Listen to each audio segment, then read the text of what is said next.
সুপ্রিয় viewers, bike blog নয়নের পক্ষ থেকে দেশের এবং সকল প্রবাসী ভাইদেরকে জানাচ্ছি আন্তরিক শুভেচ্ছা অভিনন্দন। আবারও চলে আসছি আপনাদের মাঝে খুব গুরুত্বপূর্ণ একটি ভিডিও নিয়ে। আজকের ভিডিওতে থাকবে আপনার বাইকটি যদি বন্যার পানিতে যদি ডুবে যায় সেক্ষেত্রে আপনার বাইকের কোন কাজগুলি করতে হবে, যে কাজগুলি করার পর আপনার বাইকটি আপনি স্টার্ট করতে পারবেন। তো চলুন দেখে আসি আজকের ভিডিও। যখন আপনার বাইকটি বন্যার পানিতে ডুবে যাবে তখন আপনার বাইকটি স্টার্ট করার আগে আপনি কোন কাজগুলি করবেন। বন্যার পানিতে বাইকটি ডুবে যাওয়ার পর আপনি একটুর জন্য চেষ্টা করবেন না বাইকটি স্টার্ট করার জন্য।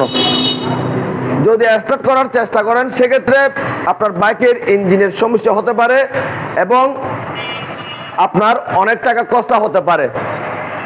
একবারও চেষ্টা করবেন না। যদি আপনার বাইকটি বন্যার পানিতে ডুবে যায় আপনি কি করবেন, বন্যার পানি যখন কমে যাবে আপনার বাইকটাকে পরিষ্কার পানি দিয়ে ভালো করে ওয়াশ করে ফেলবেন। প্রথম কাজ। এই কাজটি করার পর আপনি কি করবেন, এই কাজটি করার পর আপনার বাইকটি ভালো করে একটা ঝুট দিয়ে ভালো করে মুছে ফেলবেন। মোছার পর আপনাদের যে কাজটি করতে হবে, বন্যার পানিতে যখন আপনার বাইকটি ডুবে যাবে তখন কি হয়, এই যে এটা হচ্ছে এয়ার ফিল্টার বক্সের মুখ। এই এয়ার ফিল্টার বক্সের মুখ দিয়ে সোজা পানি প্রবেশ করবে কোথায়, এয়ার ফিল্টার বক্সের ভিতর। এয়ার ফিল্টার বক্সের ভিতর যখন পানি প্রবেশ করবে তখন আপনি যদি বাইকটি স্টার্ট করতে চান সেক্ষেত্রে এয়ার ফিল্টার বক্সের পানিগুলি ইঞ্জিনে চলে যাবে। তো আপনি কি করবেন, বাইকটা ওয়াশ করার পর এয়ার ফিল্টার বক্সটি খুলবেন। এয়ার ফিল্টার বক্সের ভিতর থাকা পানিগুলি ভালো করে ওয়াশ করে ফেলবেন এবং এয়ার ফিল্টারটি অবশ্যই যদি পারেন পরিবর্তন করে নেবেন, আর যদি না পারেন কেরোসিন তেল দিয়ে পরিষ্কার করে হালকা একটু অয়েল দিয়ে এয়ার ফিল্টার বক্সের মধ্যে ফিটিং করে নেবেন। এই যে আপনারা কার্বোরেটর দেখতে পাচ্ছেন, অবশ্যই এয়ার ফিল্টার বক্সটি পরিষ্কার করার পর আপনাদের কি করতে হবে, কার্বোরেটর খুলতে হবে।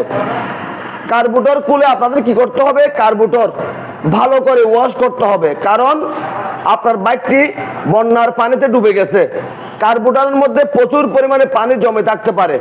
তাই আপনাদের কি করতে হবে, এই কার্বোরেটর খুলে অবশ্যই কার্বোরেটরটা ভালো করে ওয়াশ করে নেবেন। আপনার বাইকের কাজগুলি করতে করতে আপনি কি করবেন, আপনার বাইকের ব্যাটারি অবশ্যই পানি চেক করে আপনার বাইকের ব্যাটারি চার্জিং করে নেবেন। চার্জ দেওয়ার পর যদি ব্যাটারি ঠিক না হয় সেক্ষেত্রে নতুন ব্যাটারি লাগিয়ে নেবেন।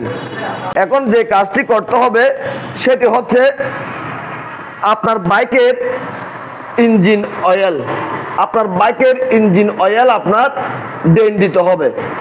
আপনার বাইকের ইঞ্জিন অয়েল ড্রেন দেওয়ার পর আপনি কি করবেন, বাজার থেকে যারা লোকাল অয়েল বিক্রি করে তাদের থেকে 1 লিটার ইঞ্জিন অয়েল ক্রয় করবেন। আপনি ইঞ্জিনে থাকা অয়েলগুলি বাইর করে ফেলবেন। তারপর 1 লিটার লোকাল দোকান থেকে খোলা ইঞ্জিন অয়েল কিনে এনে আপনার বাইকের ইঞ্জিনের মধ্যে ঢুকাবেন।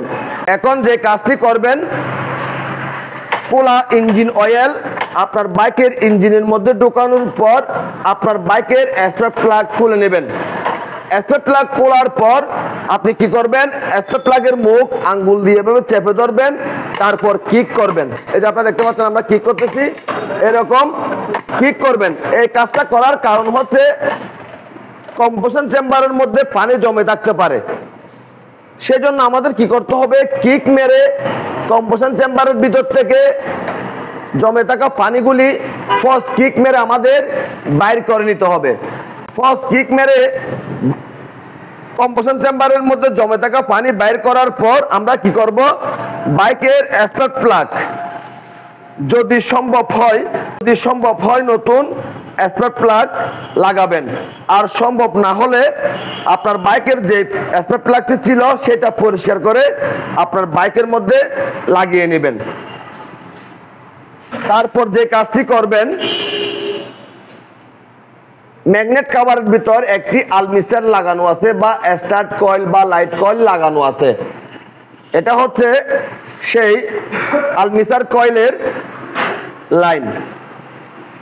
এই লাইনগুলি খুলে অবশ্যই পরিষ্কার করতে হবে WD-40 দিয়ে। সিডিআই ইউনিট খুলে সিডিআই ইউনিটের কটগুলি পরিষ্কার করবেন WD-40 দিয়ে। এই যে দেখেন, এই কটগুলি খুলে WD-40 দিয়ে পরিষ্কার করে লাগাবেন। এই যে আর ইউনিটের কট WD-40 দিয়ে পরিষ্কার করে আবার লাগিয়ে নেবেন। এই কাজগুলি করার পর আপনার কি করতে হবে, আপনার বাইকের এসটি কয়েলের কেবল দিয়ে কারেন্ট আসতেছে কিনা এই বিষয়টি আপনার দেখতে হবে। যদি কারেন্ট আসে সেক্ষেত্রে ঠিক আছে, যদি কারেন্ট না আসে সেক্ষেত্রে আপনি কি চেক করবেন, সিডিআই ইউনিট, আর ইউনিট অথবা এসটি কয়েল আপনাদের চেক করতে হবে। এবং অবশ্যই চার্জিং কয়েলও চেক করতে হবে, কারণ কারেন্ট যদি বাইর না হয় সেক্ষেত্রে কারেন্ট বাইর হওয়ার জন্য আমাদের যে জিনিসগুলো চেক করতে হয়, এই যে চার্জিং কয়েলের কট চেক করতে হবে, বা চার্জিং কয়েল কারেন্ট সাপ্লাই করতেছে কিনা এই বিষয়টি দেখতে হবে, সিডিআই ইউনিট থেকে কারেন্ট সাপ্লাই হচ্ছে কিনা দেখতে হবে, এসটি কয়েল থেকে কারেন্ট সাপ্লাই হচ্ছে কিনা দেখতে হবে। যদি কারেন্ট বাইর না হয়, আর কারেন্ট যদি বাইর হয় সেক্ষেত্রে ঠিক আছে, কারেন্ট বাইর হচ্ছে সবকিছু ঠিক আছে, তখন আপনি কি করবেন, ফুয়েল ট্যাঙ্ক ওয়াশ করতে হবে। যদি আপনার বাইকটি বন্যার পানিতে যদি ডুবে থাকে সেক্ষেত্রে ফুয়েল ট্যাঙ্কের ভিতর পানি ঢুকে যেতে পারে, সেজন্য আমাদের ফুয়েল ট্যাঙ্কও অবশ্যই ভালো করে ওয়াশ করে নিতে হবে। ফুয়েল ট্যাঙ্ক ভালো করে ওয়াশ করার পর আমরা এখন কি করব, এখন ফুয়েল ট্যাঙ্ক আমরা ওয়াশ করে আমরা বাইকের মধ্যে ফিটিং করব এবং বাইকটি স্টার্ট করব। বাইকটি স্টার্ট করে আমরা 10 মিনিট স্টার্ট অবস্থায় রাখবো। 10 মিনিট পর আমরা কি করব, 5 মিনিট পর আমরা ইঞ্জিন অয়েল দেন দিব। ইঞ্জিন অয়েল দেন দিয়ে আমরা ইঞ্জিনের ভিতর থাকা সব অয়েলগুলি বাইর করে নিব। সব অয়েলগুলি বাইর করার পর আমাদের কি করতে হবে, আমরা সার্ভিস সেন্টার থেকে একটি DTSI ইঞ্জিন অয়েল আমরা আবার ইঞ্জিনের মধ্যে ঢুকাবো। যে আমরা প্রথমে ইঞ্জিনের ভিতর থাকা অয়েলগুলি বাইর করে ফেললাম, তারপর লোকাল দোকান থেকে লোকাল অয়েল আমরা ইঞ্জিনের মধ্যে ঢুকিয়েছি, সেই অয়েল দিয়ে আমরা বাইকটি স্টার্ট করছি এবং সেই অয়েলগুলি আমাদের ফেলে দিতে হবে। তারপর আমরা সার্ভিস সেন্টার থেকে একটি DTSI ইঞ্জিন অয়েল আমাদের বাইকের ইঞ্জিনের মধ্যে ঢুকিয়ে নেব। তারপর আপনার বাইকটি স্টার্ট করবেন, আপনি সুন্দর মতো আপনার বাইকটি রাইড করতে পারবেন। আপনার পানিতে ডুবে থাকার কারণে আপনার বাইকের চারিদিকে মরিচে আসতে পারে এবং আপনার বাইকটি রাইড করার সময় ভারী ভারী লাগতে পারে, সেক্ষেত্রে আপনারা কি করবেন, ভল লেসার গিরিজ করে নেব। ক্লাচ কেবল এবং টোটাল কেবল অবশ্যই আমাদের অয়েল করে নিতে হবে এবং বাইকের চাকার বিয়ারিং আমাদের গিরিজ করে নিতে হবে এবং এই যে ডিস্ক ব্রেকের ক্যালিপার অবশ্যই আমাদের গিরিজ করে নিতে হবে এবং বাইকের চেনের মধ্যে অয়েল করতে হবে এবং সুইম আর্মের স্প্যান্ডাল অবশ্যই আমাদের গিরিজ করতে হবে, পিছনের চাকা গিরিজ করতে হবে, ব্রেক শুগুলি পরিষ্কার করে দিতে হবে। আপনার বাইকটা যখন আপনি খোলাবেন তখন আপনার বাইকের চেসিসের মধ্যে আপনি কেরোসিন দিয়ে ভালো করে মোছাই নিতে পারেন। কেরোসিন দিয়ে যখন আপনার বাইকটি ভালো করে মোছাই নেবেন সেক্ষেত্রে আপনার বাইকের মধ্যে আর মরিচা আসবে না। আজকের ভিডিওতে আমি আপনাদের দেখিয়েছি বন্যার পানিতে আপনার বাইকটি যদি ডুবে যায় সেক্ষেত্রে কোন কাজগুলি করে আপনাদের বাইকটি স্টার্ট করতে হবে।